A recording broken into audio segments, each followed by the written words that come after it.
Thank you so much for joining today. I'm Lennox Wasara, and today I have a special guest. We are definitely talking transition, life changes. We're also talking about success, and we're talking about identity shift, right?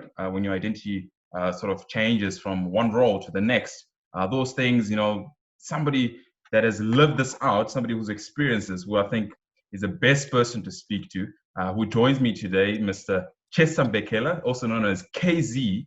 But you might be wondering who's Chester. Let me just sort of give you a bit of background of who he is. He's currently 32 years old. I know he doesn't look that old, but he is 32 years old. He's not a football age or anything. He's actually 32 years old. But he's actually a rugby player. He's been playing professional rugby for a very long time. He's had the opportunity to play in 6 different countries: South Africa, Northern Ireland, USA, Hong Kong, France, as well as to be part of a rugby team in Japan. So in 2013, he was actually part of the students who took part in the Festival of World Cups in Leeds for rugby league competition. This was in the UK. And then in 2016 as well, he went on to become the first South African to be part of the French Elite One rugby league competition, in which he was representing Toulouse Olympia. He's currently a holder of a BCom degree in marketing, as well as a master's qualification, which he got in France. So very qualified man, very intelligent as well. But he retired from rugby in Japan, where he is currently based. And currently, I believe he's entrepreneurial as well. So he's entrepreneurial. He's currently running a digital marketing agency in Japan. He also has a digital magazine and also a brand ambassador for Hishika. Hishika is a clothing company in Japan. But also, he's very good with a pen and paper. He's also an author of 2 books, which are currently selling on Amazon. But also, he's writing his 3rd book. So we're waiting to see how that goes. Chester, welcome, and thank you for joining today. I really do appreciate it. People will be wondering who Chester is. That's who he is. But let's hear from him. Who are you, Chester? All right. Thank you very much, Lennox. That was one heck of an introduction. Thank you very much. So yeah, to everyone who's wondering who I am, Chester is actually just a nickname I picked up in primary school while playing rugby after the legendary Chester Williams. Right. In fact, my given name is Kangelani Mbekela, and I am from a small town in the Eastern Cape known as Mthatha. I grew up in Mthatha up until I was about 15 years old, and that's when my family and I we moved to Pretoria, where I lived, for many years. Finished high school off over there, and university as well. And yeah, so I mean, I'm very passionate about sports. I'm passionate about technology as well, and just continuing learning about business. I think that's why I was a business major, and marketing and all those things at university was because it always it had me curious, type of thing. But yeah, I still love my sports. I'm actually a lover of all sports. Yeah. I love rugby. I love watching soccer. I love watching basketball. I've really gotten into watching the NBA, following the NBA. I follow the NFL as well. So yeah, I guess you could just say, I love sports, type of thing. That's amazing. And you're currently based in Japan. You've lived in several countries. You've played rugby. You've traveled a lot. But talking about South Africa, how was your journey growing up in this country, South Africa? Well, I mean, growing up in South Africa, man, it was amazing. It's, for any, young African, black child, it was just, it had its challenges, but definitely, the good outweigh the bad, type of thing.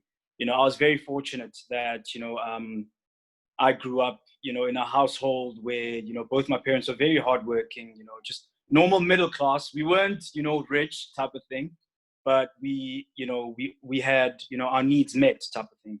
We had access to, a decent education, just to give us, a start in life. So yeah, I'm definitely, grateful for the way I grew up, and I wouldn't change anything about the way I grew up in South Africa. It definitely defined me, and it toughened me up, Yeah. Toughened. Amazing. One thing that I've noticed, speaking to a lot of people, for myself personally as well, is that I find it to be quite difficult to sometimes know what you want, right? And I think you're one person who knew what you wanted. And how did you go about figuring out what you wanted and actually pursuing it and achieving some of those things? Well, I mean, that is a good question, Lennox. But, in all honesty, I didn't know what I wanted from the get-go, but I just had this thing inside me that, I told myself that, I want to be somebody. Like, I just want to do something, I want to be a person that, my late mother and father, could be proud of, to introduce me to people and be like, that's my kid type of thing. So it wasn't until my under 21 year, while playing rugby at Tux, that, I figured out that, you always get an aha moment when things just click. And for me, things just clicked that, I want to live life abroad. I want to experience rugby abroad. And so what I did was, during that time, this was about, 2009, so to speak. And, YouTube was still new at the time. It was still fairly new, especially in South Africa. So what I started doing was I started collecting all my club games playing for Tux and all my provincial games playing for the Falcons, under 21 Currie Cup B division. And I started uploading them, on YouTube, and I started making highlight videos. And I just started, marketing myself. I basically was using what I was studying in class. I started marketing myself to agents and just putting my name out there to, to clubs abroad, to agents abroad. And, really expressing the hunger that I had, to get an opportunity. I didn't care where, honestly, Lennox. I just, I wanted an opportunity, and I was relentless about it, And it was actually me and a friend of mine who sadly passed away last year. His name, Tom Siabela. Me and him, were very, very, very, adamant about making this happen. And we actually started around about the same time, just uploading YouTube videos. And, I'm proud of the fact that we both got to achieve, that one thing that we were hustling for, years ago. So yeah, I was definitely happy about that. It definitely took a lot of, relentless effort, because you get a lot of rejections, a lot of, silence, no one hitting you back, no one contacting you back. So it literally took, just a lot of resilience in us, man. But we were just determined to make it happen, because we really enjoyed playing rugby. Like, I loved playing rugby when I played. And I saw that my time in SA was coming to an end. I was 21 years old. And after under 21, the rule is, if you don't get anything, then you pretty much fall, through the cracks type of thing. And me and my late friend, Tom, we didn't want to go into that, into that good night type of thing. So we wanted to keep fighting on. That's true. And one important part as well is you talk about rejection, something that is hard to go through. I wonder, how did you manage the rejections that came your way? I don't know if what teams you played for at under 21, and how you were planning to perhaps get into a specific team, and maybe if it worked, if it didn't work, how did you deal with those rejections rather? Are you asking about rejections in South Africa, or rejections in general in your sporting career? There's honestly no formula, Lennox. Honestly, I mean, the way I deal with rejection is I usually just organize a very intense gym session, just to sort of work out the the frustration type of thing. So yeah, I would always just combat it by just training harder. And because I realized, from a young age, that, training hard, it's sort of, it calms me type of thing. And it gives me a lot of clarity. Like, I'm talking about smashing heavy weights here, dude. Like, just training myself into oblivion. Yeah. So that's pretty much how I handled it, from a mental aspect. I think, from, just normally I would, I'd have the conversation with the coach. If, let's say, maybe I'm dropped from a team, right? I'll try and have the conversation that, what is it that I'm doing wrong? What can I improve on? And then I would try, and go and improve those things. But if there was no communication, then I would always, try to look for an alternative, or, just maybe go play somewhere else. Because if the person wasn't going to communicate what I'm doing wrong, then I would, I take it personally. They always say that, if, when the communication, is sort of like cut, the other party can always assume, And you know what they say, you know what they say about assumption, you make an A of you and me type of thing, Yeah, right. So it's never right to assume. So that's pretty much why I would, just try process it and allow myself to actually feel the disappointment. I think that's one of the most important things. That's very good. That you allow yourself to feel the disappointment, but don't dwell on it. Don't go on that downward spiral of negativity. That's the one thing that I always avoid. Like for me, I'd always give myself a 24-hour window to wallow in self-pity. And after that, I would, try to bounce back. And, that's pretty much what I've carried with me, not only in sports, like that's because that happens in academics as well. I've failed so many tests, so many exams, and you got to bounce back. So that lesson of just being able to process things, allowing myself to feel, and then challenging myself to get up and get back at it. That's what's kept me going. Amazing. I think you also hit a bit on. You talk a little bit as well about how you've had to build your resilience.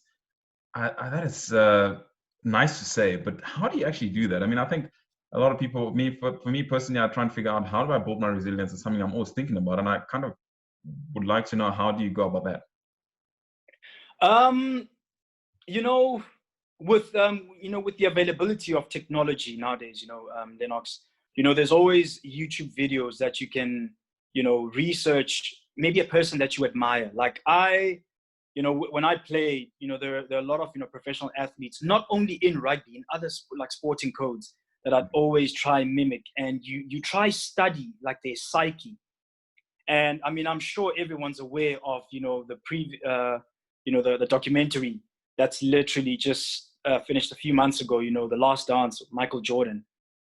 I mean, that documentary literally took us into the mind, the psychopathic mind of Michael Jordan, and just having that Mamba mentality of the late Kobe Bryant, and just having a grit about yourself, bro. Because if you don't have that, then it's like building. How can I say? It's like building your house on sand. If you don't have that foundation, that tough exterior foundation and interior, then it makes it difficult, to soldier on. And because I had been through so many setbacks, whether it's injury, whether it's, being dropped and all that stuff, that's how you build it, through disappointment, actually. That's how you build it. Is it fair to say that, that is an opportunity to actually, when you feel rejection, it's an opportunity to actually build these. Yeah, it is. It honestly is, because it forces you to take a look at yourself, and you ask yourself that, okay, what am I doing wrong? What did I miss? Which step did I miss? So you take a few steps back and you start strategizing again, and then you tell yourself, all right, maybe next time around, I'll try this method. And you got to keep hammering away, bro. Like, that's why I always get worried when someone is getting things so easily, because I'm like, my fear about this is that the day this person experiences true hardship, or a situation whereby he's knocked on his knees and he needs to get up, is he gonna have that resilient attitude, to actually tell himself that, what, I can bounce back from this too. It's true. And one of the things I like about, obviously, your journey is that you've traveled a lot and you've been around many countries, and you've played in very diverse teams of rugby, as well as really being exposed to different cultures. I mean, the cultural process of transitioning from culture to culture, how did you deal with some of those cultural pressures and those cultural barriers that you might have dealt with? I mean, we have people at the University of Pretoria, for example, and that students that come out here, and they're coming from different countries, and they come into Pretoria, and it's a different type of experience. And sometimes adapting to the new environment can be a challenge, but also it's true for us in the sense that when you adapt from being a student to maybe working, you transition from student culture to work culture, and that's not always easy. How did you go about those transitions? Yeah, I think for that one, Lennox, I would honestly say the simple, solution to that, you got to humble yourself. You know, you got to let go of who, you used to be. Mm. Now, let's talk from the transition, from a sporting perspective, where you got to now transition into corporate. You got to be willing to let go of that identity that you once had, as this top athlete who did this and that and that, and that's all good and well, but you need to accept that that's in the past now. It was an amazing period, a chapter in your life, but you gotta you gotta know when a chapter is done, and you gotta be willing to close it. Humble yourself, be willing to unlearn and then relearn. When you Wow. go into that next phase, that next chapter, go into it. I mean, don't go into it like all naive and stuff. Take the lessons that you learned from your sporting career. Example, things like work rate, things like, not giving up, things like, having that resilient attitude. Mm. Take those into the new chapter, but also know that, you're starting over, you know. But the key point is just to always, be humble. It's important to be humble. It really, really, really is. And I think when you're able to do, follow those steps of, unlearning and relearning, you become very easy to mentor. You're always going to find people that are willing to mentor you, type of Mm. thing. You gotta, you can't have an ego. You gotta be willing to, keep quiet and listen. Wow, that's You know, good. Talking about, that's what I can advise, yeah. guys. And that also applies to, like, students coming out of university and heading into the corporate world as well. When you're in university, you're getting high marks, you're getting your 80%, you're getting your 90%, you're in the, golden key type of thing. I know they have a tux. Yeah, yeah. Those things, those are good achievements and all, Lennox. But when you get out into the real world, don't walk around with that ego that I was this, I was that type of thing. Again, you got to humble yourself, because I promise you, in the real world, whether you were getting 60% or 80%, that doesn't matter. How you build relationships, how you're able to actually interact with people and translate what you studied at university into the real world is what counts, you Amazing. know? Amazing. You talk about listening there, and I think an important part of listening is to do with education. You love education. You've got a master's qualification. What role has your education played in your success? Well, first of all, education was, it was non-negotiable in my household. Like, my parents, they weren't willing to waver, from the education part. You had to get an education in my household. So for me, education was important in the sense that it taught me to think, strategically. It taught me to think critically. It taught me to be able to recognize opportunity, type of thing. I'm not saying that a person who hasn't gone to university or hasn't got like a university degree can't, think critically and strategically. I'm just saying, on my part, it's helped me to be able to identify certain things that I know that if I didn't have an education, I wouldn't be able to see, you know. And I would say education also opened doors in the sense that it made me eligible to qualify for a work visa much easier when I wanted to move abroad and play my sport, and also, get employment as well, especially when I was playing semi-pro in the countries I was playing semi-pro. So when you have a degree, it makes, the immigration department, it makes them say yes to giving you a work visa that much easier.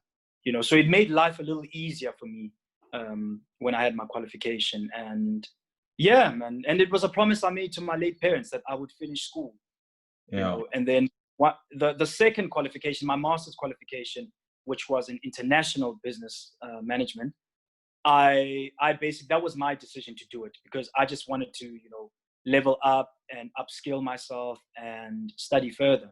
So Mm. when I went to play in France, I enrolled to study my master's qualification. That's amazing.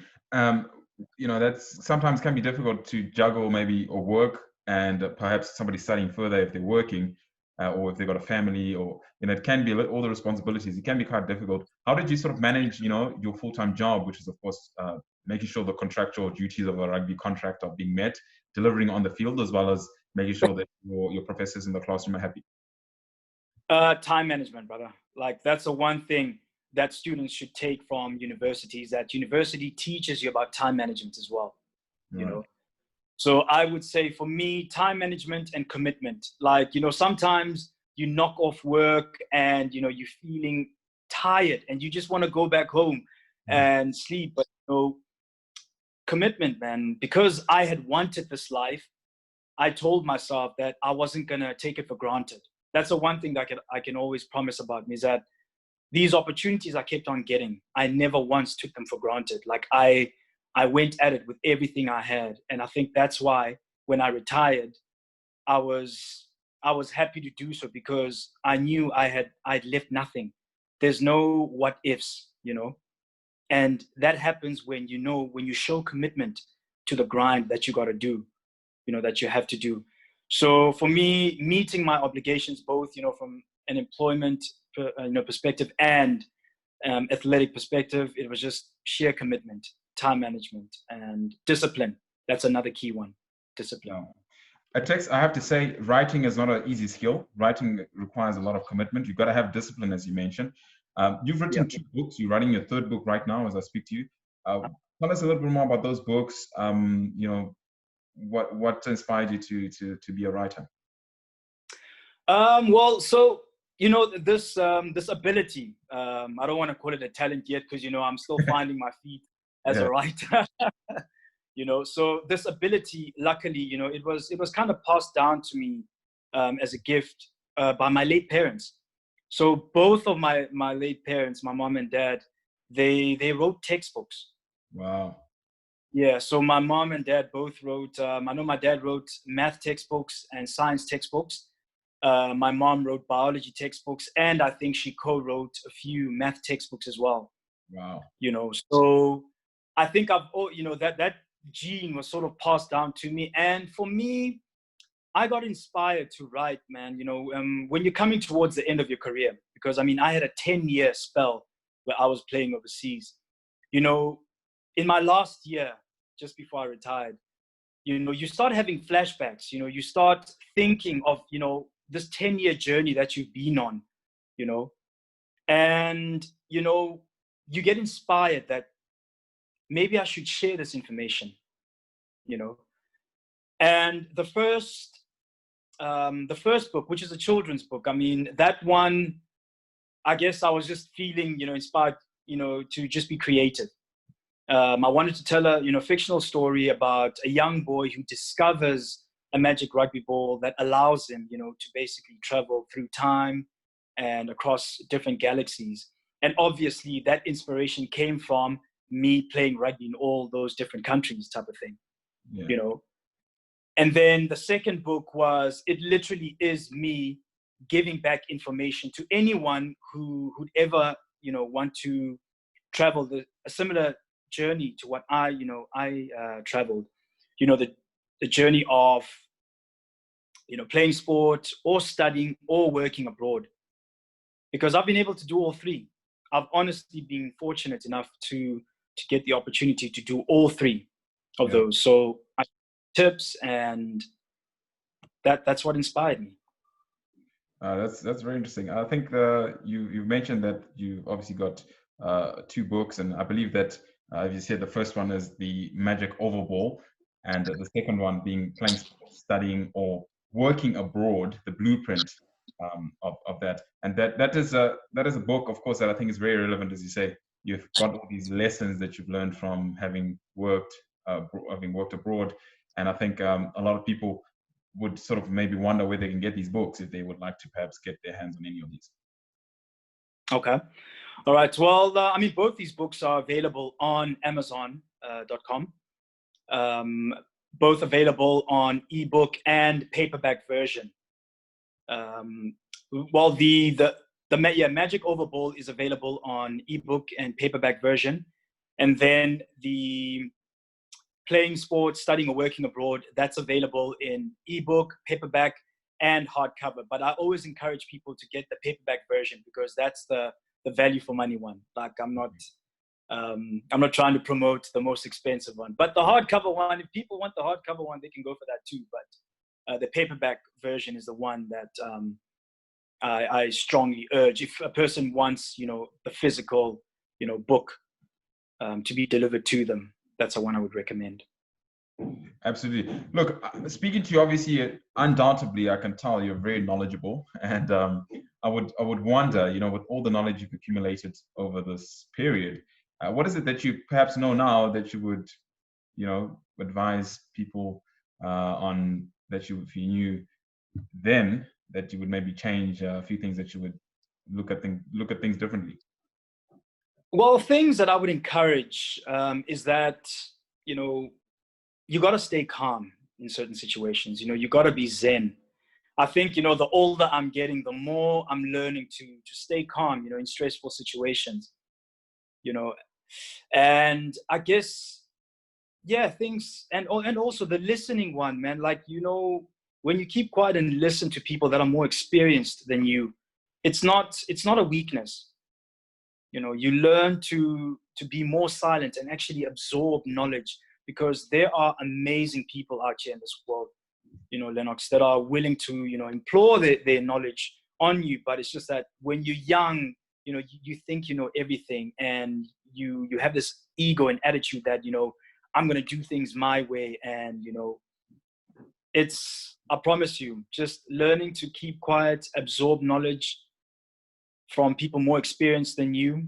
Obviously, still, being conscious enough to make your own decisions. I'm not saying, become a yes man type of thing. No, maintain your character, but listen more.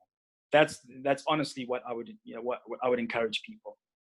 True, and I think listening is important, because we see some people not listening to governments, the WHO, regarding the measurements that they need, the precautions to prevent the spread of the virus. I know exactly that the pandemic has affected all of us in many ways, but however, applied, solutions have been applied differently in different countries. In Japan, where you are living now, how have you managed to deal with the pandemic? How has it altered your life, the way you're doing your business? Well, the pandemic, we went through a lockdown period here in Japan, but it wasn't intense. There was still a lot of freedom within and everything around it. And I think, from a personal adjustment, it was obviously working more remotely from home.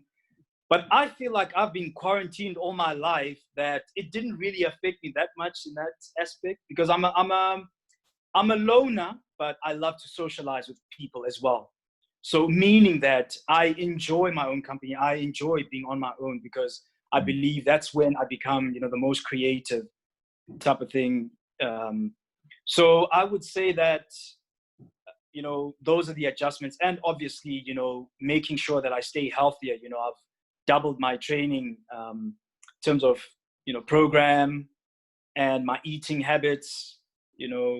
When you start playing sports, you sort of, you go down a rabbit hole of, junk food eating. But because of the pandemic, like, I had to get rid of that habit very quickly, and just went back to eating as if I've got a rugby game next week type of thing. I'm eating a lot of vegetables, taking my multivitamins, just staying healthy, and adapting to, how the world is currently. And even when things go back to normal, whatever that means, I think this pandemic has been a great lesson that, we got to move forward with the times. Another important adjustment is things are becoming more digital. The future is digital. So I think, a lot of jobs, a lot of work is adopting, the online method. There are a lot of things that are becoming digitized. And that's the one thing that I would encourage, all the young people, whether you're planning on starting your own business or anything, make sure that you can offer your product or service online as well. That's advice I would give. Amazing. That speaks a lot to change. We have to be open to change. And I think change comes with a lot of discomfort. I sometimes feel uncomfortable if I have to go through specific changes. What is the best way to maybe deal with change? Some people will adapt better, but some people not so much. What do you think are some of the key things you've learned through your journey on how to deal with change? How to deal with change? you need to get over yourself. That's the number one. Honestly, you know, because I know some people have this attitude that, no, I'm set in my ways. This is how I am. You know, in theory, you know, that's all beautiful and well, but in reality, it's adapt or, I don't want to say die, because then that sounds, you know, all gloom and doom, but you get left behind. It's change or get left behind. And trust me, you don't want to be that person who wakes up, you know, the one day and realize that the world has left them behind. You know, that's why a lot of businesses are suffering in this pandemic, is because a lot of them were not willing to, you know, adapt to the digital side of things. That's been coming. The digital wave has been coming for many years, but because, you know, people have an ego, people will be like, no, you know, I'm sticking to my guns. This is how things have been done in my business for years and years. And then when the COVID hit, when this digital wave hit, because everything just became digitized when COVID hit. You know, people were having graduation ceremonies on Zoom. So what does that mean? You know? Wow. So yeah, so it's adapt or get left behind. True. And look, one of the big challenges we have in it's a global challenge, but also it's a local challenge in South Africa. And I think in the African context, it's as well a big challenge amongst many other African countries. And that has to do more with you know, the job search, finding your job, unemployment really quite high. And it can be demoralizing, you know, if you get your qualification, maybe you got the master's or your first degree or whatever. Now you're thinking, okay, you contribute to the world, and you're just not getting the job. I mean, what would you say to people, I mean, that are probably in that space right now trying to find a job, maybe it's not coming through, or when they feel like they're not really in their career, whereas you've had the beauty of being in your career and something that you really love, and now you're an entrepreneur. I mean, some of the lessons you've learned about how people can maybe manage, you know, those uncertainties. Patience, brother. You know, I would say, in all honesty, you know, they have to be patient. I know it's tough times at the moment, and especially, you know, back home in SA, where, you know, people are applying and things are just not coming through. And you got to also think about, you know, companies have had to do a lot of, you know, cutting when it comes to, you know, cost and everything. So it's a bit of an iffy time at the moment. But I would say to people, this is when you actually need to realize that you got to look, you know, broader than SA. Like, I love South Africa, you know, Lennox, like I really do love it. But the beauty of, you know, getting an education and, you know, getting that degree is that it opens up the world for you, you know. So if I was a person now who's just, you know, just constantly applying and just not getting anywhere, I would look broader, like look at these opportunities that these Asian countries are offering, in terms of, like, you know, teaching English abroad. You know, I know some people are like, nah, but I never saw myself as a teacher. That's not, they got to look at the bigger picture.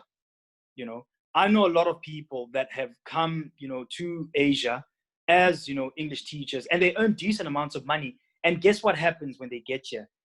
They make contacts, they network, and then they actually meet people that are in the industry that they actually desire to be in. And then that's when you can make the transition and actually go into what you love doing. You get my point? But it's just that getting your foot in the door, because if you now apply for an accountant's position in Hong Kong and you're in South Africa, I promise you now, chances are, unless you've got like 15 years experience, you're not going to get that gig. Yeah. Because Hong Kong would rather employ someone who lives in Hong Kong, type of thing. Yeah. But to get your foot in the door, you probably have to take an English teaching position, move to Hong Kong, maybe teach English for a year or two, which will give you a chance to settle, network, and then, you know, you'll meet people. I promise you, it's, you know, it's that environment. It's just that type of environment when you're in these countries. You meet so many other foreigners, or, you know, local people that are maybe in the industry that you desire to be in. You know, when I came over to Japan as well, I mean, I just came over for rugby, and I was doing business English coaching for a company. And then, you know, through making, you know, contacts and networks and everything, I was able to go into the digital marketing space. So invariably, I was also, quote unquote, doing English teaching, even though it was at a corporate level type of thing, Yeah. So that's what I'm saying. And that's what I'm saying, that you got to open up your mind to new experiences. You got to look at the bigger picture. Right. You leaving home, South Africa, doesn't mean that you're abandoning your family. You're in search of something, of a new adventure. So I encourage guys that don't only apply in SA. Send that CV out, globally, man, because that's the beauty of life, is that, the world is just one big global community now. Yeah, that's true. And I think another important part as well is the entrepreneurial side. I mean, for you, how did you deal with becoming an entrepreneur? What are some of the hard decisions you had to deal with? It's not always glamorous as people think of it to be, but it is a lot of hard work, a lot of uncertainty. And how did you really find your footing as an entrepreneur? Well, yeah, definitely. Yeah, it definitely is not, definitely not for the faint-hearted. Just by doing different hustles, bro. Like, don't put all your eggs in one basket. Like for me, I started doing the whole digital marketing thing first as a freelancer, like on top of, my employment, on top of, my rugby and everything. Like I started reaching out to, clients here and there, meeting people, attending events. The one thing that I like doing is I attend a lot of events through this platform that's over here called Internations. So Internations is basically an event planning platform that, foreigners and actually local Japanese people, we all meet at a certain venue and there's like an event. So you get to meet people. So that's how I started scouting, for potential clients and everything. And yeah, man, it's humble beginnings, bro. Like you literally got to go in the trenches, man, and you got to work. Yeah. It's a lot of work. Like I know a lot of people think, when you going the entrepreneurial route is that, now everything's all hunky-dory. You can wake up at 1:00 in the afternoon, and no, in fact, it actually takes more work to get that off the ground. And, and I'm not even near where I want to be, in terms of my business ventures. I'm still grinding it out. I'm still on grind mode. But yeah, because I'm used to work ethic and everything, I'm really loving the process, because I know I'm building something for myself here. It's something that I have plans, for it to last for, years on end, type of thing. So now I'm loving the process. Amazing. It's amazing. I think we're also running out of time, but important questions to ask. Always have to ask this question. What's in it for you in the future? Let's say 5 years from now, where do you see yourself going? Well, I mean, Lennox, I met you a couple of years ago when you were still in high school. Me, sports has always been my number one passion. I mean, as much as I'm very passionate about technology and business, sports remains at the core of what makes Chester Mbekela. And so I've decided that, I'm definitely going to work on getting my agent's license. I'm not going to tell you for which sport, though. Yeah. Not going to tell you yet. I can put my hands up as a rugby player. Don't be so sure. Don't be so sure. So I'm working on getting my sports agent's license, because I feel that, I want to represent and mentor, athletes. I would love to give back the knowledge that I've been able to learn in all these countries that I've been able to play in, because I didn't have a mentor. I didn't have a mentor or agent to tell me, do this, do that. I literally had to figure out some of the stuff on my own. And all that information is in my book, playing sports, studying or working abroad. I'm very open about mistakes that I made and lessons that I learned. So that's pretty much what I'm working on in the next 5 years. Is I'm working on adding an agency section to my digital marketing agency. So I'm looking to have, an agency, which is sports agency and digital marketing, while also running the magazine, because in that way, I'll be able to boost whichever athlete I'm representing. I'll be able to boost their profile through, getting articles about them and just really marketing them to brand. So Amazing. that's a 5-year plan.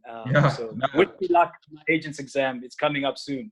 awesome. Awesome. Look, I mean, you sound like a very diligent working man, and I really am grateful that we got to chat today. I really appreciate it. I would like to say, obviously, from Pretoria, well wishes on your journey moving forward. And thank you so much for this opportunity to chat to you. Thank you, man. Thank you for the opportunity, that you provided me to be able to share my story. And, I hope that it can inspire. I hope that it can reach someone who's being curious about this similar journey that I've traveled. And like I said, I've just been taking it one step at a time, one day at a time, and learning as I go. And yeah, I miss home. I miss Pretoria so much. And I hope that everyone stays healthy, and that as soon as I can get an opportunity to catch up with you in Pretoria sometime at the HPC. Awesome. That's Chester joining me all the way from Japan. Very inspiring conversation. As always, your comments matter, your thoughts matter. If you have any questions, if you'd like to reach out to him as well, please do leave your comments below in the section here, and then maybe we can get you in touch with them if you have any further questions. But thank you so much for tuning in. Until then, we will chat soon.